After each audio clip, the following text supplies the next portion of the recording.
નમસ્કાર, હું છું ડોક્ટર વિશાલ મકવાણા. સ્વાગત છે આજના વિડીયોની અંદર. અગાઉના વિડીયોની અંદર આપણે હલનચલન શાસ્ત્રની શરૂઆત કરેલી છે. હલનચલન શાસ્ત્ર શું છે, કાઇનેમેટિક્સ શું છે, કાઇનેટિક્સ શું છે, એનો આપણે સરસ મજાની ચર્ચા કરેલી છે અને એમાંથી પૂછાણેલા પ્રશ્નો છે એની પણ આપણે ચર્ચા કરેલી છે. આજે જ એક હલનચલન શાસ્ત્રનો બીજો એક ટોપિક છે, ખૂબ જ અગત્યનો ટોપિક છે. આપણા જીસેટની એક્ઝામની અંદર ફિઝિકલ એજ્યુકેશનની અંદર ખૂબ જ અગત્યનો ટોપિક છે, એની આજે આપણે ચર્ચા કરવાના છીએ. જોઈએ આજના વિડીયોની અંદર તો કાઇનેશિયોલોજી એન્ડ બાયોમિકેનિક્સ. કિનેશિયોલોજીની વ્યાખ્યાઓ આપણે જોઈ, બાયોમિકેનિક્સની વ્યાખ્યાઓ આપણે જોઈ, સ્પોર્ટ્સની અંદર એનું શું મહત્વ છે, કાઇનેટિક્સ અને કાઇનેમેટિક્સ એને પણ જોયું, સ્પોર્ટ્સની અંદર શું મહત્વ છે એને પણ જોયું, એની સાથે પ્રશ્નો પૂછાણા છે એ પણ આપણે જોયા છે. આપણે હવે એની અંદર આપણે આગળ ચર્ચા કરીશું. તો કેટલાક શબ્દો છે જેને આપણે નોટ કરી લેવાના છે, યાદ રાખવાના છે, સમજી લેવાના છે, કારણ કે આ શબ્દો છે એ ડાયરેક્ટ એના ઉપરથી પ્રશ્નો પૂછાતા નથી, પરંતુ પ્રશ્ન પૂછાય છે એની અંદર આ શબ્દોનો પ્રયોગ થાય છે, ક્યાંક વિકલ્પની અંદર આનો પ્રયોગ થાય છે. તો આપણે શબ્દો છે એને ઓળખી લેવાના છે. તો એન્ટેરિયર છે આગળ, કોઈ પણ પદાર્થનો આગળનો ભાગ અથવા તો આપણા શરીરનો આગળનો જે ભાગ છે એને એન્ટેરિયર બોડી પાર્ટ કહી શકાય છે. એન્ટેરિયર શબ્દ ત્યાં આવશે એટલે આગળ, પોસ્ટેરિયર એટલે પાછળ, પદાર્થને પાછળનો ભાગ અથવા તો આપણી બોડીના પાછળનો ભાગ. મિડલાઇન મધ્ય એટલે કે વચ્ચે અથવા તો મધ્ય રેખા. મધ્ય રેખા દરેક પદાર્થની એક મધ્ય રેખા હોય, એવી રીતે આપણા શરીરની પણ એક મધ્ય રેખા છે. લેટરલ એટલે બાજુ, સાઈડ વ્યૂ. મીડિયલ એટલે વચ્ચે, અંગની વચ્ચે અથવા તો આપણા જે કોઈ પણ પદાર્થ છે એની વચ્ચે. સુપીરિયર એટલે ઉપર, ઇન્ફિરિયર એટલે નીચે. રુધિરાભિસરણ તંત્રની આપણે ચર્ચા કરેલી, હૃદયની જ્યારે ચર્ચા કરેલી ત્યારે આ બે શબ્દો આવેલા છે, સુપીરિયર વેના કાવા અને ઇન્ફિરિયર વેના કાવા. જો વિડિયો જોયો હશે તો ખ્યાલ હશે. સુપીરિયર વેના કાવા છે એ શરીરના હૃદયથી ઉપરના જે અંગો છે એમાંથી અશુદ્ધ લોહી છે એ હૃદય તરફ લાવે છે. ઇન્ફિરિયર વેના કાવા છે એ હૃદયથી નીચેના ભાગ છે અહીંયાથી અશુદ્ધ લોહી છે એ હૃદય તરફ લાવે છે. તો અહીંયા શબ્દો પ્રયોગ થયેલો. ડીપ એટલે ઊંડું, પ્રોક્સિમલ એટલે પાસે, બાજુમાં, પાસે, કોઈ પદાર્થની પાસે, પ્રોક્સિમલ. ડિસ્ટલ એટલે દૂર, એનાથી દૂર. વેન્ટ્રલ એટલે આગળની તરફ, ડોર્સલ એટલે પાછળની તરફ. આટલું છે એ આ શબ્દો છે એ તમારે ખાસ નોંધ કરી લેવાના છે, કારણ કે પ્રશ્નોની અંદર આ શબ્દો વારંવાર વપરાતા હોય છે, ઘણી બધી માહિતીની અંદર વપરાતા હોય છે. આ શબ્દો તમને આવડતા હશે તો એ માહિતી તમને સરળતાથી યાદ રહી જશે, સમજવી સહેલી પડી રહેશે. હવે જે ખૂબ જ અગત્યનો ટોપિક છે બોડી મુવમેન્ટ છે, આપણા શરીરની જે મુવમેન્ટ છે એના વિશે હવે આપણે જોવાના છીએ. કેટલા પ્રકારની, કયા પ્રકારની આપણા શરીરની મુવમેન્ટ થાય છે અને એ મુવમેન્ટને શું કહેવાય છે એ આપણે જોવાના છીએ. જોઈએ તો પહેલું છે ફ્લેક્શન અને એક્સટેન્શન, સંકોચન અને પ્રસાર. જો આ ફ્લેક્શન એક્સટેન્શન છે, આ એલ્બો જોઈન્ટ છે. એલ્બો જોઈન્ટ છે એમાંથી એક્સટેન્શન થાય છે, એટલે કે એક સાંધા ઉપર કાર્ય કરતા બે હાડકાઓ છે એકબીજાથી દૂર જાય છે તેને એક્સટેન્શન કહેવાય છે, અને નજીક આવે છે તો એને ફ્લેક્શન કહેવાય છે. તો જો આની અંદર તમે જોઈ શકો છો આ સંકોચન છે, ગુજરાતીની અંદર સંકોચન, અને આ છે પ્રસાર, પ્રસાર, અને આ છે સંકોચન, સંકોચન અને પ્રસાર. પ્રસાર વિસ્તાર પણ કહી શકાય છે, પરંતુ અંગ્રેજી શબ્દો છે, કારણ કે દરેક પ્રશ્નની સાથે સાથે અંગ્રેજી પ્રશ્ન પણ આવવાનો જ છે, એટલે અંગ્રેજી શબ્દો છે એને યાદ રાખો, દરેક એક્ઝામની અંદર ઉપયોગી બનશે, યાદ હશે તો. ચલો, આવી રીતે આ માત્ર આ એક સાંધો આપ્યો છે અથવા તો એક ઉદાહરણ આપ્યું છે એ જ નથી. આપણા શરીરની અંદર ઘણા બધા એવા સાંધાઓ છે, ઘણી બધી મુવમેન્ટ છે આ સંકોચન અને પ્રસારની, ઘણા બધા હાડકાઓ સાથે થાય છે. તો એને પણ તમે જોઈ શકશો અથવા તો જોઈ લેજો. ચાલો, બીજી જે આ મુવમેન્ટ છે, ચલો આ પણ ખૂબ જ અગત્યની છે. તો આ રેસ્ટિંગ, આ ગરદન છે એ રેસ્ટ સ્થિતિમાં છે, સામાન્ય સ્થિતિમાં છે. અહીંયા ઇમ્પેક્ટ થઈ છે, થોડી મુવમેન્ટ બદલી છે. હવે આ બે શબ્દો છે આપણે અગત્યના છે. હાઇપર એક્સટેન્શન અને હાઇપર ફ્લેક્શન. જો આ ઇમ્પેક્ટ એટલે ફ્લેક્શન એક્સટેન્શન થાય છે. આ હાઇપર છે, હાઇપર એક્સટેન્શન. આપણે હમણાં એક્સટેન્શન અને ફ્લેક્શન જોયું. તો હાઇપર એક્સટેન્શન અને હાઇપર ફ્લેક્શન શું છે? તો કે 180 ડિગ્રી 180 ડિગ્રી થી વધારે સંકોચન થાય અથવા તો પ્રસાર થાય. 180 ડિગ્રી કરતા વધારે કોણની અંદર, વધારે માપની અંદર સંકોચન અથવા પ્રસાર થાય, સંકોચન થાય અથવા તો પ્રસાર થાય, એક્સટેન્શન થાય તો એને હાઇપર એક્સટેન્શન કહેવાય છે. ફ્લેક્શન થાય તો એને હાઇપર ફ્લેક્શન કહેવાય છે. ગરદનની અંદર તમે જોઈ શકો છો એનું ઉદાહરણ છે. ખૂબ જ અગત્યનું છે હાઇપર ફ્લેક્શન અને હાઇપર એક્સટેન્શન. ત્યારબાદ આવે છે કોન્સેન્ટ્રિક કોન્ટ્રાક્શન, કોન્સેન્ટ્રિક કોન્ટ્રાક્શન અને ઇસેન્ટ્રિક કોન્ટ્રાક્શન. ચલો આની અંદર જો કોન્સેન્ટ્રિક આ બંને છે, અહીંથી આ બંને છે એ કોન્સેન્ટ્રિક કોન્ટ્રાક્શન છે અને આ ઇસેન્ટ્રિક કોન્ટ્રાક્શન છે. તો આ શું છે? તો કે ગુરુત્વાકર્ષણની વિરુદ્ધ દિશામાં. જો આ છે, આ પહેલી સ્થિતિ છે, આ પહેલી સ્થિતિ છે, એમાંથી બીજી સ્થિતિ છે એમાં થાય છે. તો આ સ્થિતિમાંથી આ સ્થિતિમાં આવે છે એટલે શરીરની સ્થિતિ ગુરુત્વાકર્ષણની વિરુદ્ધ દિશામાં થાય છે. એને કોન્સેન્ટ્રિક કોન્ટ્રાક્શન કહેવાય છે. આ હાથ અહીંયા છે ત્યાંથી આટલો ઉપર આવે છે તો એ કોન્સેન્ટ્રિક કોન્ટ્રાક્શન છે. શરીરની એવી મૂવમેન્ટ કે જે ગુરુત્વાકર્ષણની વિરુદ્ધ દિશામાં મૂવમેન્ટ થાય છે એને કોન્સેન્ટ્રિક કોન્ટ્રાક્શન કહેવાય છે. અને ગુરુત્વાકર્ષણની સાથે એટલે કે એની દિશામાં જ જે મૂવમેન્ટ થાય છે એને ઇસેન્ટ્રિક કોન્ટ્રાક્શન કહેવાય છે. આ ઊભી સ્થિતિ છે એમાંથી બેઠી સ્થિતિમાં આવે છે. આ બોટલ છે એ હાથ છે ત્યાંથી અહીંયા નીચેની તરફ જાય છે. બંને મૂવમેન્ટ નીચેની તરફ છે એટલે ગુરુત્વાકર્ષણની દિશામાં મૂવમેન્ટ થાય છે એને ઇસેન્ટ્રિક કોન્ટ્રાક્શન કહેવાય છે. ગુરુત્વાકર્ષણની વિરુદ્ધ દિશામાં મૂવમેન્ટ થાય છે એને ઇસેન્ટ્રિક કોન્ટ્રાક્શન કહેવાય છે. તો આ પણ ખૂબ જ અગત્યનું છે. ચાલો આગળ હવે આવે છે એબડક્શન અને એડક્શન. આ પણ ખૂબ જ અગત્યનું છે. ચાલો એબડક્શન અને એડક્શન. એબડક્શન છે અને આ એડક્શન છે. હવે આ હાથ છે એને આ પગ પણ બંને મૂવમેન્ટ એક સાથે ચિત્રની અંદર દર્શાવેલી છે. પરંતુ આ હાથ છે અહીંયા શરીરમાં સીધો છે ત્યાંથી અહીંયા લઈ જાય છે એટલે કે મિડ લાઈન, હમણાં મધ્ય રેખા આવ્યું હતું ને, મિડ લાઈન થી દૂર લઈ જતું સાંધાનું હલનચલન એને એબડક્શન કહેવાય છે. અને મિડ લાઈન તરફ એટલે કે મધ્ય રેખા તરફનું જે હલનચલન છે આ છે એને અહીંયા લાવવું, આ હાથ છે એને આ બાજુ શરીર તરફ લાવવું, મધ્ય રેખા તરફ લાવવું એને એડક્શન કહેવાય છે. મધ્ય રેખાથી દૂર એબડક્શન, મધ્ય રેખા તરફ એડક્શન છે. તો આ પણ ખૂબ જ અગત્યનું. જે પણ સાંધાનું હલનચલન આપણા શરીરની અંદર થાય છે જે મધ્ય રેખા તરફ થાય છે, આ મધ્ય રેખા તરફ થશે તો એડક્શન થશે.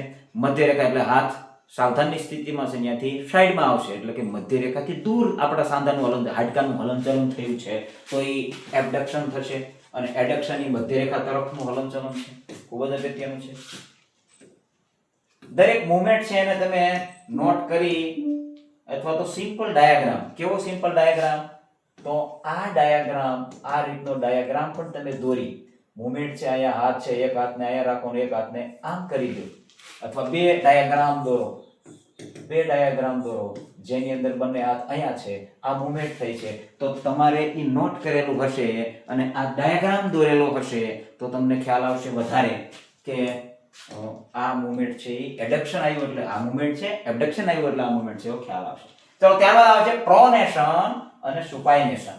પ્રોનેશન અને સુપાઇનેશન એલ્બોની મૂવમેન્ટ છે. પ્રોનેશન છે જો આ હથેળી જમીન તરફ રહે છે એને પ્રોનેશન કહેવાય છે. સુપાઇનેશન હથેળી આકાશ તરફ રહે છે.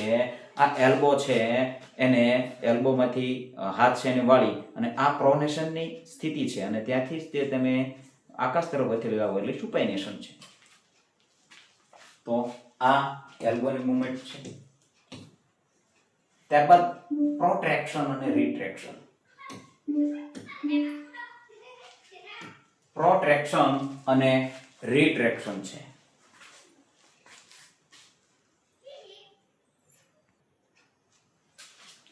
તો પ્રોટ્રેક્શન અને રિટ્રેક્શન. જો અહીંયા તમે ગરદનની મુવમેન્ટ જોશો, આ પ્રોટ્રેક્શન છે એટલે આગળની તરફ એની મુવમેન્ટ થાય છે. રિટ્રેક્શન એટલે આગળ થયેલી મુવમેન્ટને પરત ખેંચે છે. આપણો ગરદનનો ભાગ છે એટલે ફોરવર્ડ સાઈડ. પ્રોટ્રેક્શન એટલે ગરદનનો ભાગ આપણે ફોરવર્ડ સાઈડ લઈ જઈએ છીએ. એ ફોરવર્ડ સાઈડ લીધેલો ગરદનનો ભાગ છે ને ફરીથી મૂળ સ્થિતિમાં લાવો છો, એ રિટ્રેક્શન છે. એવી રીતે શોલ્ડર છે, પ્રોટ્રેક્શન અને રિટ્રેક્શન.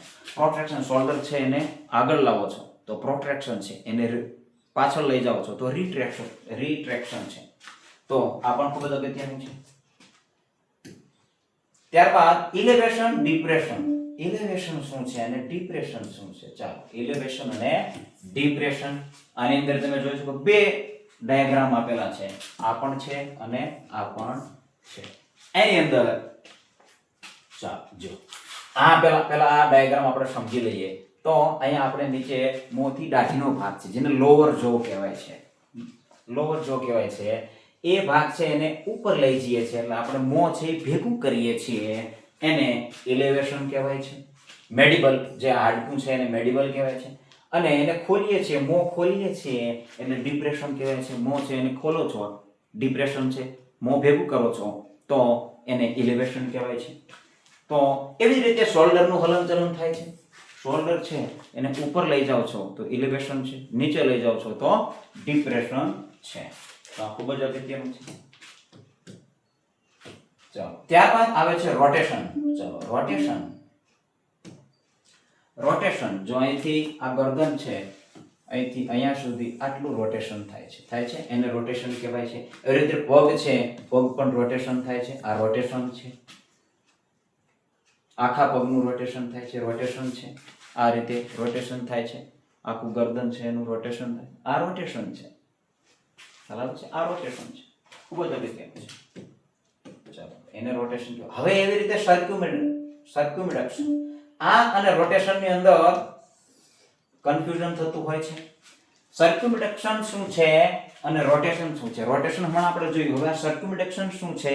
તો આપણો હાથ છે એને સાઈડમાં ઊંચો કર્યો છે. હવે એને આ રીતે મૂવમેન્ટ કરો છો, આ સર્ક્યુમિડક્શન છે. સર્ક્યુલર મૂવમેન્ટ થાય છે એની અંદર, તો સર્ક્યુમિડક્શન છે. જો અહીંયા તમે જોઈ શકો છો હાથ છે એને ગોળ ગોળ ફેરવે છે, સર્ક્યુમિડક્શન છે. જો આ ડાયાગ્રામની અંદર પણ તમે જોઈ શકો છો આ સર્ક્યુમિડક્શન છે.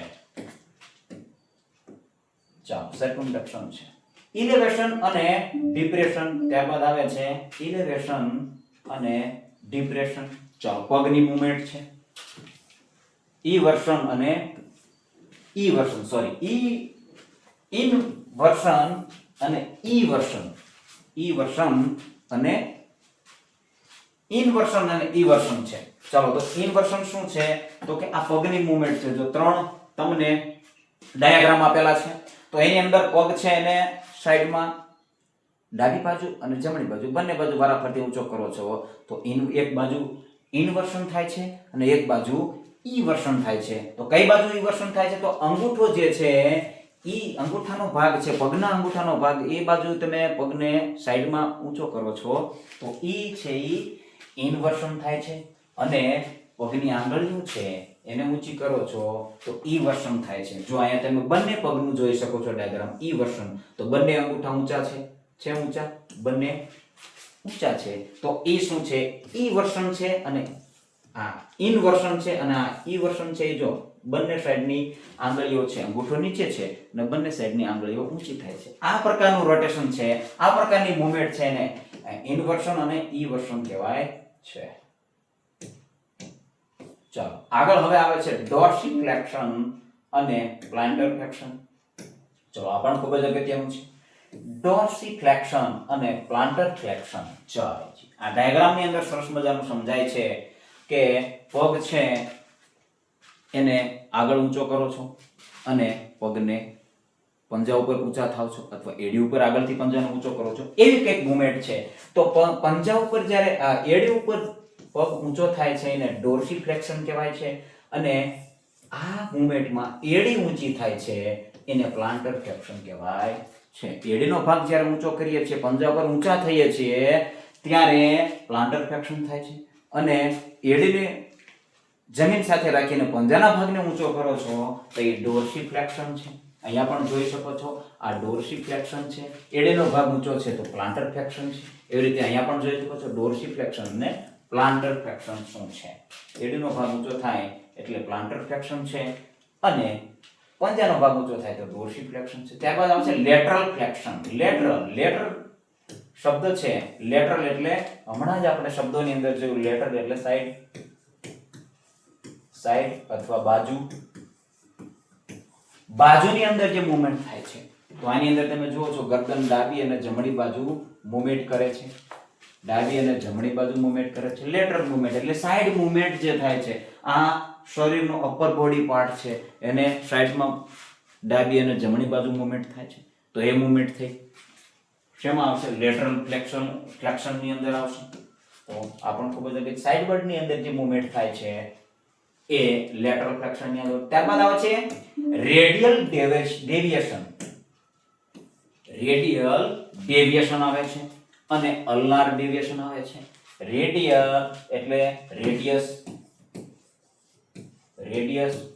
હાડકું છે, શું છે? હાડકું. રેડિયસ હાડકા બાજુ હાડકાનું હલનચલન છે અને અલ્નાર એટલે અલ્ના પણ એક હાડકું છે. ક્યાંના હાડકા છે? હાથના હાડકા છે, હાથ આપેલો છે. તો જો તમે જોઈ શકો છો આ ફ્લેક્શન એક્સટેન્શન છે એને આપણે જોયેલું છે. હવે આ રેડિયલ અને અલ્નર મૂવમેન્ટ છે. ચલો, રેડિયલ હાડકું છે એ અંગૂઠા બાજુ આવે છે. ક્યાં આવે છે? અંગૂઠા બાજુ આવે છે.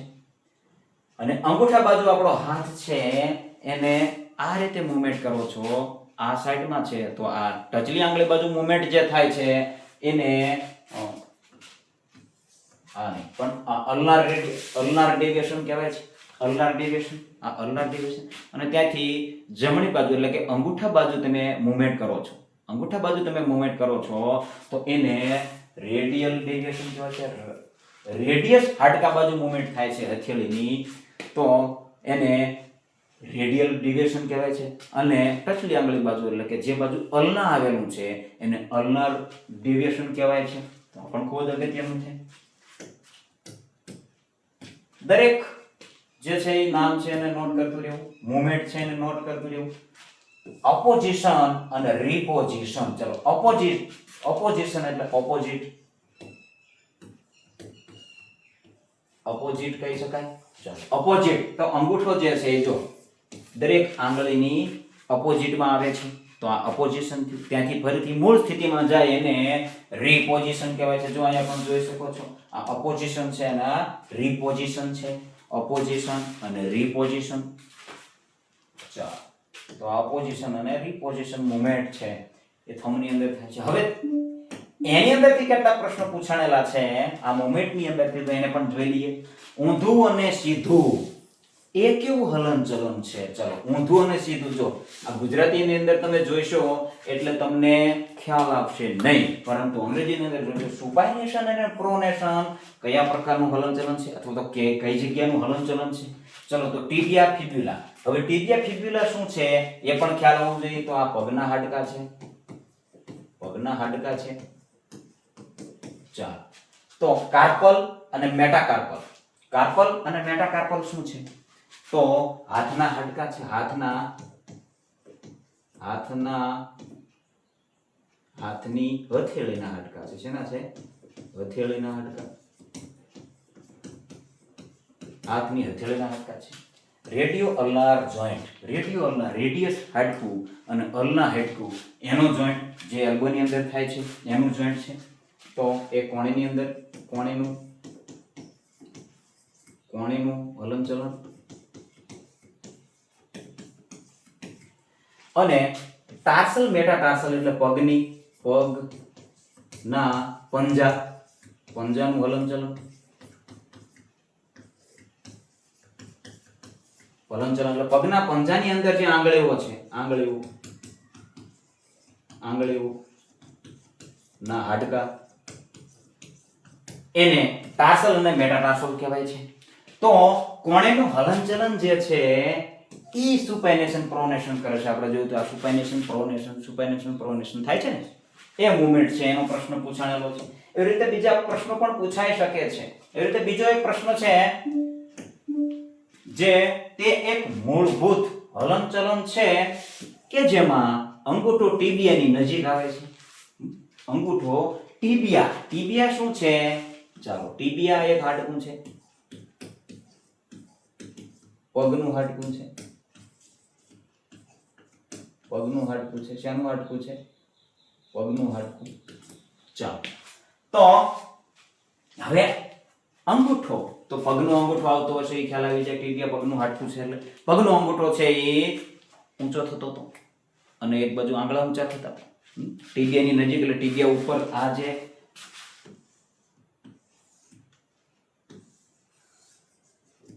જે હાડકું, અહીંયા બે હાડકા હોય છે, તો આ ટીબિયા છે, તો આ અંગૂઠો એ પગની નજીક આવે છે, તો એને શું કહેવાય? ચાલો, ગમે એ રીતે આ છે અંગૂઠો છે એ ઉપરનું હાડકું છે. અહીંયા ટીબિયા અને ફિબ્યુલા હાડકું આવે છે, તો એની તરફ અંગૂઠો આવે છે, તો એને શું કહેવાય? પ્લાન્ટર ફ્લેક્શન કહેવાય, ડોર્સિફ્લેક્શન કહેવાય, ઇન્વર્શન કહેવાય કે એવર્શન કહેવાય? ચાલો, ઈવર્શન કે ઇન્વર્શન? ચાલો, ઇન્વર્શન કે ઈવર્શન? ચાલો, તો હમણાં જ આપણે ચર્ચા કરી એની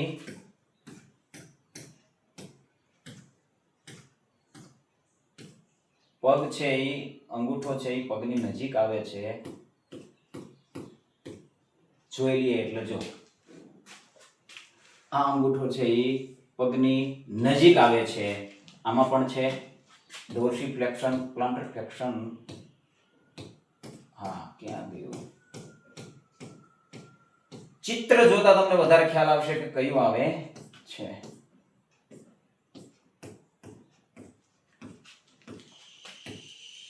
સાઈડમાં જે અંગૂઠો છે એ ઊંચો થતો હતો, ઇન્વર્શન, આવર્ષણ. આ તો જો ઇન્વર્શન છે, આ પણ છે એ અંગૂઠો છે એ ટીબિયાની નજીક આવે છે. આ અંગૂઠો છે એ ટીબિયાની નજીક આવે છે. તો શું આવે છે? ઇન્વર્શન આવે છે. અને આની અંદર શું છે? તો કે ટચલી આંગળી અથવા તો આંગળીઓ ટીબિયાની નજીક આવે છે, તો ઈવર્શન છે. તો હવે ઓપ્શન જોઈએ એની અંદર. આની અંદર શું છે? આમાં પણ આ ટીબિયાની નજીક આવે છે, ડોર્સિફ્લેક્શન અને પ્લાન્ટર ફ્લેક્શન. જો ડોર્સિફ્લેક્શન અંદર ઓપ્શનની અંદર હોય તો આ ઓપ્શન આપણો રાઈટ બની શકે છે, કારણ કે વધારે, સૌથી વધારે, એના કરતા પણ વધારે આ અંગૂઠો નજીક આવે છે. ચાલો, તો આની અંદર શું આપ્યું છે? ડોર્સિફ્લેક્શન આપેલું છે. તો ડોર્સિફ્લેક્શન આવે છે જવાબની અંદર. ડોર્સિફ્લેક્શન પણ છે. પ્લાન્ટર ફ્લેક્શન છે એ શું છે? તો કે એડી ઊંચી થાય છે. અને ઇન્વર્શન શું છે? અને ઇવર્શન શું છે? તો કે અંગૂઠો ઊંચો થાય છે. ઇન્વર્શન છે અને ઇવર્શન છે ટચલી આંગળી. એટલે સૌથી વધારે અંગૂઠો કઈ નજીક આવે છે? ટીબિયાની નજીક. તો ડોર્સિફ્લેક્શન ની અંદર આવે છે. એટલે આ જવાબ છે આપણો સાચો બની રહે છે. ચાલો, એવી રીતે બીજો એક પ્રશ્ન છે કે રેખાંશીય અક્ષની ફરતે થતી હિલચાલમાં સામાન્ય રીતે સામેલ છે, એટલે કે moment around a longitudinal axis typical involve.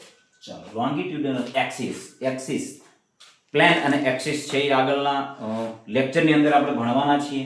એ ભણશું એટલે આને આપણે વધારે આ પ્રશ્ન છે એને ત્યારે જ લઈશું, કારણ કે લોંગિટ્યુડિનલ એક્સિસ શું છે એનો હજી આપણને ખ્યાલ નથી. એનો ખ્યાલ મેળવ્યા પછી આ પ્રશ્ન છે એ સૌથી વધારે સમજાશે. એટલે આજના આ વિડીયોની અંદર આટલું જ. આગળ પ્રશ્ન છે કે નથી જોઈ લઈએ. ચાલો, નથી તો સપાટીઓનો ધરીઓ છે એને આપણે આવતા લેક્ચરની અંદર ભણવાના છીએ. તો આજના વિડીયોની અંદર બસ આટલું જ. ખૂબ જ અગત્યનો ટોપિક હતો. આની અંદરથી પ્રશ્નો પૂછાય છે. દરેક ફિઝિકલ એજ્યુકેશન સાથે સંકળાયેલી એક્ઝામની અંદર આના પ્રશ્નો આવતા હોય છે. એટલા માટે ખૂબ જ અગત્યનો ટોપિક છે. હજી સુધી ચેનલને સબસ્ક્રાઇબ ના કરી તો સબસ્ક્રાઇબ કરી દેજો. વિડીયો ગમ્યો તો લાઈક કરી દેજો અને બને રહેજો આ ચેનલની અંદર. ધન્યવાદ. જય હિન્દ, જય ભારત.